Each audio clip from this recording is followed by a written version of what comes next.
시간 함께 하실 하나님의 말씀 갈라디아서 5장 22절에서 26절까지 말씀입니다. 갈라디아 5장 22절에서 26절. 오직 성령의 열매는 사랑과 희락과 화평과 오래 참음과 자비와 양선과 충성과 온유와 절제니 이같은 것을 금지할 법이 없느니라. 그리스도 예수의 사람들은 육체와 함께 그 정욕과 탐심을 십자가에 못 박았느니라. 만일 우리가 성령으로 살면 또한 성령으로 살아야지. 헛된 영광을 구하여 서로 노엽게 하거나 서로 투기하지 말지니라. 아멘. 주님의 복된 부르심에 응답하고 성령의 약속을 나타내는 성도들로 살아갈 수 있기를 주님의 이름으로 축원드립니다. 우리는 하나님을 믿고 예수 그리스도를 믿는 사람들입니다. 그래서 오늘 우리는 예배를 드리러 이 자리에 나왔습니다. 우리가 예배를 드리러 나오는 이유는 하나님의 약속을 믿기 때문입니다. 하나님께서 우리에게 주신 약속이 무엇입니까? 내가 세상 끝날까지 너희와 항상 함께 있음이라 하는 그 말씀입니다. 근데 우리는 그거를 어떻게 알까요? 하나님은 우리 눈에 보이시지 않는 분이신데 우리는 그것을 어떻게 하나님이 나와 함께하고 계시다는 것을 알 수 있을까요? 레이 찰스라고 하는 가수가 있습니다. 그래미상을 13번이나 수상한 R&B의 전설적인 가수입니다. 그런데 그 사람은 맹인입니다. 그런데 나이때부터 맹인이었던 것이 아니라 7살 때 녹내장에 걸려서 맹인이 됐습니다. 갑자기 세상을 보지 못하게 된 거예요. 나이가 먹어서 된 것이 아니라 7살 때 이제 막 무언가를 판단하고 생각하고 할 그 시간에 맹인이 됐습니다. 당황스러웠고 혼란스러웠습니다. 이 레이 찰스를 주제로 한 영화가 레이라고 하는 영화입니다. 그런데 그 레이라고 하는 영화에 보면 이 레이가 10살 때, 그러니까 눈이 먼 지 3년의 시간이 지난 뒤에 10살 때 되던 어느 날 늘 불평만 했고 누구의 도움이 없으면 아무것도 하지 못하고 안 하려고 하는 그런 시간들을 지나던 어느 날 집에 들어가다가 그만 의자에 걸려서 레이가 넘어집니다. 넘어지니까 엄마를 먼저 찾았어요. 그리고 Help me라고 하면서 엄마를 목 놓아 외쳤습니다. 그 소리를 듣고 엄마가 막 뛰어가려는 순간 갑자기 엄마의 머릿속으로 수십 가지의 생각들이 막 지나가요. 내가 언제까지 레이에 함께 있지 못하다고 하는 사실을 엄마가 깨닫습니다. 그리고는 이제는 레이도 한번 혼자 스스로 살아가야 되고 서야 하고 어려움도 스스로 견뎌봐야 된다고. 그래서 막 가던 그 걸음을 멈추고는 아들을 쳐다봐요. 한동안 엄마를 외치다가 엄마가 더 이상 오지 않으니까 이 레이가 엄마를 찾는 소리를 멈춥니다. 그리고는 주변을 향해서 귀를, 마음을 엽니다. 그랬더니 소리들이 들려와요. 사람들이 막 지나가는 소리, 무슨 소리 뭐 해가지고 소리가 들려오다가 귀로 주전자에 물이 끓는 소리가 들렸습니다. 그래서 소리가 나는 쪽으로, 주방 쪽으로 가요. 그리고는 물이 부글부글 끓는 그 주전자를 손을 대려다가 뜨거우니까 손을 탁 떼는 거예요. 그리고는 깜짝 놀란 레이가 울면서 이렇게 얘기를 합니다. 엄마, 여기 계시죠? 지금 엄마의 소리를 나는 다 들을 수 있어요. 레이가 그 말을 하니까 엄마가 레이를 꼭 껴안으면서 이렇게 얘기를 합니다. 그래, 계속 너를 지켜보고 있었어. 하나님은 레이의 엄마처럼 우리를 가슴 졸이면서 지켜보고 계세요. 그러면 우리는 어떻게 해야 나를 지켜보고 계시는 그 하나님의 음성을 들을 수 있을까요? 사도행전 10장 33절 시작. 내가 곧 당신에게 사람을 보내었는데 오셨으니 잘하였나이다. 이제 우리는 주께서 당신에게 명하신 모든 것을 듣고자 하여 다 하나님 앞에 있나이다. 아멘. 베드로에게 하나님께서 환상을 보여주셨고요. 그래서 이방인들을 찾아가고 이방인들과 함께하는 것을 두려워하지 말라고 하나님이 계시를 보여주셨어요. 그리고는 베드로가 고넬료의 집으로 옵니다. 그리고 고넬료의 집에 온 그 베드로를 향해서 지금 고넬료가 하는 말입니다. 뭐라고요? 이제 우리는 주께서 당신에게 명하신 모든 것을 듣고자 하여 다 뭐라 그랬어요? 하나님 앞에 있나이다 그랬습니다. 베드로를 베드로로 들은 것이 아니라 베드로를 통해서 주시는 그 말씀을 하나님의 말씀으로 듣고자 하는 그 마음으로 지금 당신 앞에 우리가 있습니다 라고 고백하는 거예요. 우리가 예배를 드리는 이 시간, 그리고 예배를 드리는 그 자리에 고넬료와 같은 마음으로 하나님의 음성을 듣게 하여 주옵소서. 열린 마음이 되게 하시고 열린 귀가 되게 하시고 하나님의 말씀을 깨닫는 귀를 주시옵소서라고 우리가 주께 기도하고 그렇게 시작할 때 우리의 마음속에 성령의 역사가 온전히 강하고 힘있게 우리에게 임하여 질 줄로 믿습니다. 그러니까 하나님이 나와 함께 하신다는 것은 고넬료와 같이 어떤 상황에서도 늘 하나님께서 명하시는 그 말씀을 듣고자 하나님 앞에 서 있습니다라고 하는 믿음의 자세로 나아갈 때, 기도할 때 역사가 일어날 것이고 하나님의 말씀을 읽을 때 역사가 일어날 것이고 예배를 드릴 때 성령의 역사가 온전히 불같이 일어나게 될 줄로 믿습니다. 오늘 우리는 그 믿음의 역사를 얻고 돌아가야 돼요. 그래야 다시 세상에 나와서 10만 명씩 넘어가는 이 코로나의 상황 속에서도 우리가 평안을 얻고 내 육신의 삶을 흐트러짐이 없이 믿는 자답게 살아갈 수 있게 될 줄로 믿습니다. 바울은 오늘 갈라디아 교회의 5장을 말씀하시면서 우리 삶에는 두 가지의 삶이 있다고 말합니다. 첫 번째는 성령을 따라 사는 삶이 있고 또 하나는 육체의 소욕을 따라 사는 삶이 있다고 했어요. 육체의 소욕을 따라 사는 것은 자기 욕망에 끌려서 자기 중심적으로 사는 사람이 되는 것을 말하는 거고, 성령을 따라 사는 것은 성령님을 통해 말씀하시는 하나님의 음성을 듣고 성령을 따라 삶을 사는 사람, 어떤 사람이 되겠느냐라고 우리에게 하나님께서, 성령께서 늘 물으신다는 거예요.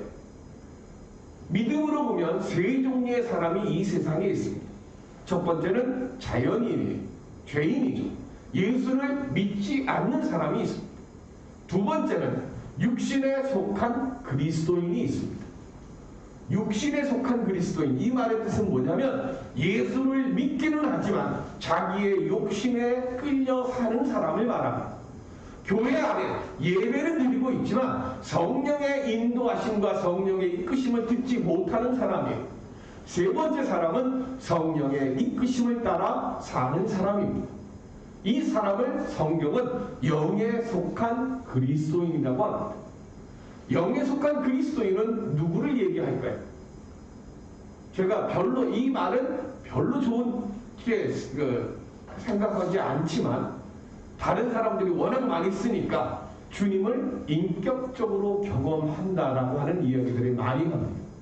극동방송에서 하다 보면 기도 제목을 얘기하다 보면 우리 아들이 주님을 인격적으로 만날 수 있게 해달라고 얘기를 합니다. 주님을 인격적으로 경험한다, 만난다, 이 말의 뜻이 뭘까요? 성령 체험을 얻는 사람이에요. 주님을 인격적으로 만난다는 말보다는 성령을 경험하는 삶을 사는 게 이게 원래 맞는 얘기죠. 즉 성령 체험의 역사를 얻은 사람, 그러면 무엇으로 저 사람이 성령 체험의 역사를 얻었다라고 우리가 알 수 있을까요? 이런 역사는 반드시 회개가 동반되는 거예요. 내가 무엇을 잘못했는지 그걸 깨닫고 입술로 고백하고 행함으로 변화된 모습을 보일 때 성령 충만함을 얻었고 예수를 인격적으로 경험했다라고 이야기를 합니다. 1907년 평양 산정현 교회에서 당시 기선주 장로님이 예배 시간에 고백을 하죠.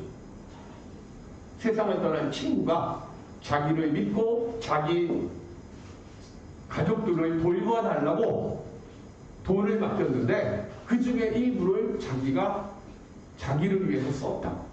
그러면서 공중 예배 시간에 교인들 앞에 입술로 토설을 했어요. 그리고 그 기선주 장로님, 훗날 목사님이 되셨지만 그 기선주 장로님이 그걸 입술로 토설하는 그 순간 평양 산정현 교회 안에 있던 수많은 교인들이 저도 그랬습니다 하면서 다 일어나서 자기가 범했던 죄를 다 토설하는 거예요. 그 토설을 하면서 1차 대부흥이 대한민국에 일어났습니다. 맨정신으로는 도저히 할 수 없었어요. 그런데 예수님을 인격적으로 경험하니까, 성령의 불같은 역사를 경험하니까 아무도 모르고 숨겨져 있던, 감춰두었던 자기의 죄를 입술로 토설하는 거예요.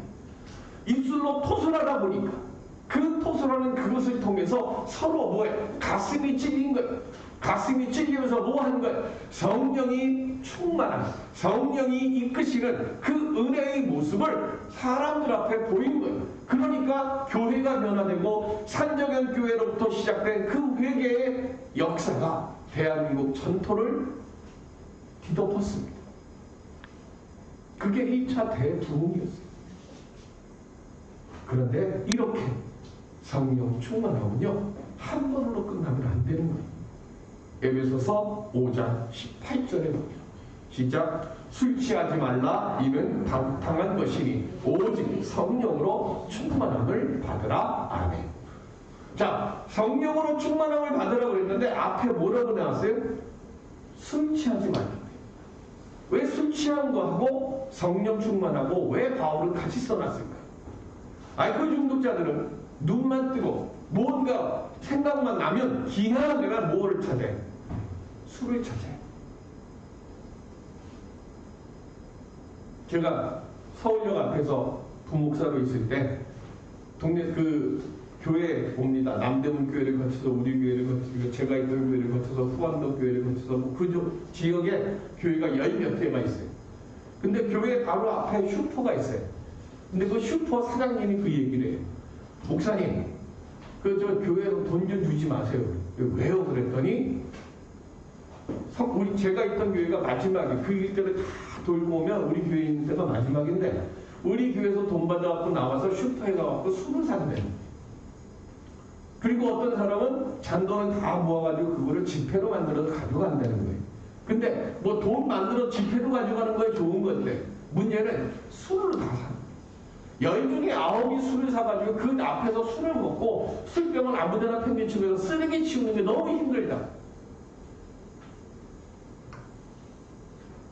술 취한 사람, 알코올 중독인 사람은 기회만 되면 술을 마시려고 합니다.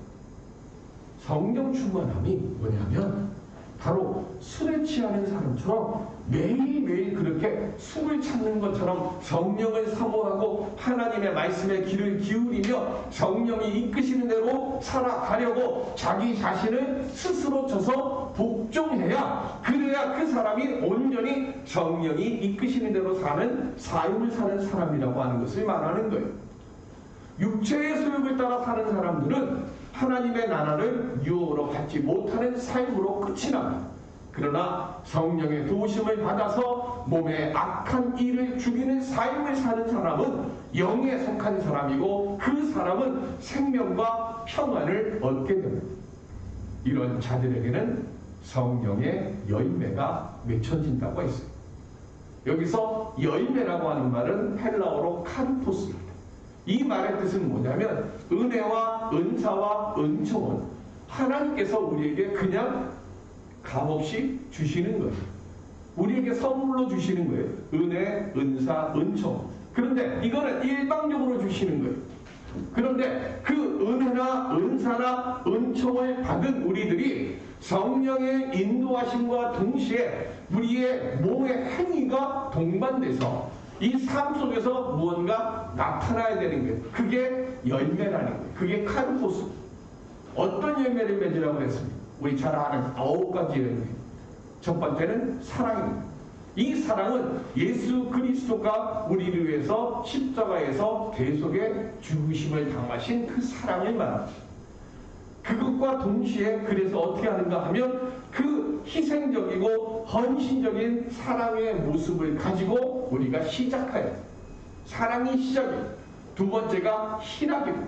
희락은 카란데, 이것은 우리에게 향하신 하나님의 사랑을 전적으로 의지하는 믿음으로 살아갈 때 그 안에서 생기는 기쁨을 말합니다. 삶의 활기를 성령의 이끄심을 통해서 얻는 거예요. 세 번째가 화평입니다. 예수 그리스도의 십자가를 통해서 죄인 되어서 하나님과 원수로 살아오던 우리들이 하나님과 화평을 이루게 해주셨어요. 그래서 하나님의 화평을 얻은 성도들은 이웃과 화평을 이루어야 하는데 그것이 사랑의 실천을 통해서 자연스럽게 얻어지는 것. 네 번째는 오래 참음입니다. 이 오래 참음은 내 감정을 상하게 하는 일을 견뎌내는 속성을 얘기해요. 그냥 오래 참는 거, 그 인내심이 아니라 불의에 대해서 불의한 일을 저지르는 그 사람을 보면서 그 사람으로 인해서 내가 피해를 보고 어려움을 겪는데 결국에는 내가 갚는 것이 아니라 하나님께서 불의를 심판해 주실 줄을 믿으면서 고통 속에서도 주를 바라보는 초대교회의 성도들처럼 평안한 마음으로 기다리는 것, 이게 지금 오래 참음이에요. 그리고 난 뒤에 자비와 양선입니다. 자비와 양선은 같은 의미입니다. 그런데 자비보다 더 적극적으로 이웃에게 선을 행하는 것이 양선입니다. 그리고 충성. 이 충성은 근본적으로 믿음과 같은 말인데 여기서는 이웃과의 대인관계에서 저 사람이 하는 말은 믿을 수가 있어 라고 하면서 하나님께 성령의 말씀대로 충성하는 사람들은 세상 사람들에게 신실성을 줄 수 있어야 한다는 것. 그게 충성이라는 겁니다. 그리고 온유와 절제. 절제는 자제하는 능력이에요. 온유도 자제하는 능력이지만 절제는 좀 더 깊어요. 그래서 육체적인 충동을 억제하면서 성도로서 균형 있는 삶을 유지하는 상태를 말합니다.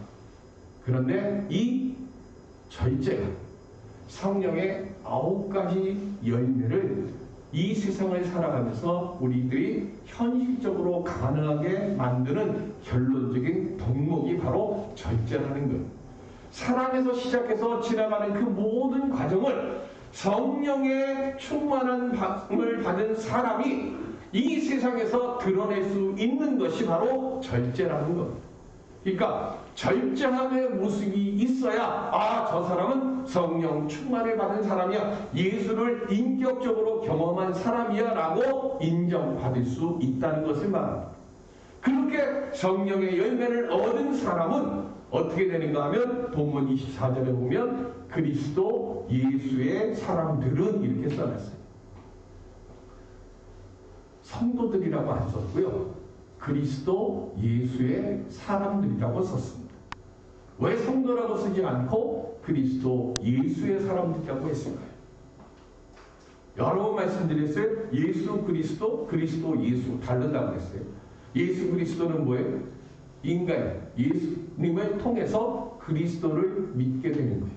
그리스도 예수님, 구원자이신 그리스도 하나님을 통해서 이 세상에 살아가면서 인간의 그 모습을 가지고 우리가 무엇을 이루어야 하는 것을 예측할 때 그리스도 예수라고 했습니다. 구원을 향해서 갈 때는 예수 그리스도고, 구원을 받은 사람이 이 세상에서 어떻게 예수 믿는 사람답게 살 것이냐를 얘기할 때는 그리스도 예수라고 해요. 그래서 로마서에는 1장부터 7장까지는 예수 그리스도로 써놨고 8장부터는 그리스도 예수라고 써놨습니다. 그런데 지금 갈라디아서에는 지금 그리스도 예수의 사람들이라고 왜 써놨을까? 갈라디아에서 쓰는 이 그리스도 예수는 예수 그리스도께서 십자가에 못 박히셨던 이유가 뭐예요? 우리들의 모든 죄악을 예수님께서 대신 짊어지시기 위해서 십자가에 못 박혀 죽으셨어요. 그러니까 지금 예수를 그리스도로 믿는 우리 모두 그리스도 예수의 사람들도 육체의 소욕을 예수님의 십자가에 못 박으신 것 같이 십자가에 함께 못 박아야 돼요. 그런데 우리가 십자가에 함께 못 박아야 될 것이 뭐냐면 그 정욕과 탐심을 십자가에 못 박으라 그랬습니다. 여기서 말하는 정욕이라고 하는 것은 욕심보다 더 적극적인 의미예요. 내가 고난을 당하고 고통을 당해. 그거 충분히 내가 뭐 하는가 하면 감당해. 왜? 내 이기심 때문에. 내가 저 사람한테 내가 밀리면 안 돼. 내가 저거보다는 내가 모자라면 안 돼. 그 마음을 가지고요. 내가 어떤 상처를 당하고 내가 어떤 불이익을 당해도 그것만은, 저 사람만은, 이 일만은 내가 해야겠다고 생각하는 것, 그게 정욕이라는 거예요. 그것까지도 십자가에 함께 몸 박으라고 지금 얘기합니다. 거짓 교사들에게 속아서 성령 충만함을 받았던 성령의 사람들이 육의 일을 따르는 사람들이 된 그 정욕을 다시 십자가에 못 박고 성령의 열매를 맺는 생명의 사람들로 변화라고 말씀하고 있습니다. 하나님의 교회는 오직 하나님의 말씀만이 살아 역사해야만 됩니다. 그때 성령의 감동시키심의 역사가 일어나는 거예요. 종교개혁자 칼뱅이 처음에 자기 조국 프랑스에서 종교개혁을 하려고 했습니다. 그런데 반대와 핍박이 너무 심했어요. 교황이 직접 지목해서 칼뱅을 제거하려고 했습니다. 그래서 겁이 나서 스트라스부르라고 하는 곳으로 도망을 갑니다. 그리고 그곳에서 조용히 책이나 쓰고 조용히 맡겨져 있는 그냥 교회에서 목회나 하려고 하는 생각을 하고 있었어요.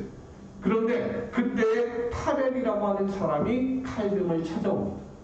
그리고는 파렐이 칼뱅에게 이렇게 얘기합니다. 우리 당신이 꼭 필요합니다. 기도 중에 당신이 하나님께서 쓰신 자임을 압니다. 우리 함께 이제 이곳 스위스에서 종교개혁을 합시다. 그때는 칼뱅이 말합니다. 나는 그냥 여기 있을랍니다. 무섭습니다. 그랬더니 파렐이 다시 이렇게 얘기합니다. 하나님의 섭리 가운데 하나님께서 당신을 우리에게 보내신 줄을 믿습니다. 그런데 만일 당신이 우리의 요청을 듣지 않는다면 하나님께서 당신에게 저주를 내리실 것입니다. 파렐의 이 말을 들은 칼뱅이 갑자기 그 파렐의 말 속에서 하나님의 음성을 듣습니다. 아, 이건 지금 하나님께서 저 사람을 내게 보내셔서 하나님의 말씀을 내게 지금 하신 거구나. 그리고는 파렐을 따라서 제네바로 가서 종교개혁을 완성합니다. 예기치 않았던 한 사람과의 만남을 통해서 그를 통해 들려주시는 하나님의 말씀을 듣고 즉각적인 결단을 내렸기에 오늘날 우리가 알고 있는 종교개혁자 잔 칼뱅이 있었습니다. 사도 바울은 다메섹 도상에서 주님을 만나고 주님의 음성을 듣고 거꾸러져서 기독교 최고의 전도자가 됐습니다. 오늘 우리가 가져야 하고 우리가 열매를 맺어야 할 최고의 성령의 열매는 무엇이 있습니까? 언제나 나와 함께 하시는 하나님의 약속을 믿어 의심치 않고 언제 어디서든지 하나님의 말씀 듣기를 사모하며 그 말씀에 합당한 사람으로 서는 것, 그것이 오늘 우리가 가져야 될 성령의 열매인 줄로 믿습니다. 우리가 그렇게 믿음으로 서려고 할 때 세상의 소금과 빛의 존재로 쓰임받고 하나님의 돌보심의 역사를 경험하게 될 줄로 믿습니다. 오늘 내게 주어지는 주님의 말씀이 무엇이 있는지 마음 문을 열고 들으시고 주님의 성령의 사랑으로 내게 오는 모든 두려움과 염려 그리고 질병의 공포도 이겨나갈 수 있는 믿음의 사람들, 말씀의 사람들이 되었습니다. 오늘 우리를 통해 역사하시는 성령의 열매를 아름답게 맺으며 세상에 드러내며 살아갈 수 있는 우리 모두가 될 수 있기를 주님의 이름으로 축원드립니다. 기도하겠습니다. 은혜의 아버지 하나님, 오늘 우리를 부르셔서 들을 귀를 열게 하여 주옵시고 그 귀를 통하여서 들려진 주님의 능력의 말씀이 내 삶을 바꾸고 우리의 가정과 일터와 주의 몸된 교회가 주님의 영광의 도구로 아름답게 쓰임받을 수 있도록 역사하여 주시옵소서. 감사하며 예수님의 이름으로 기도드립니다. 아멘.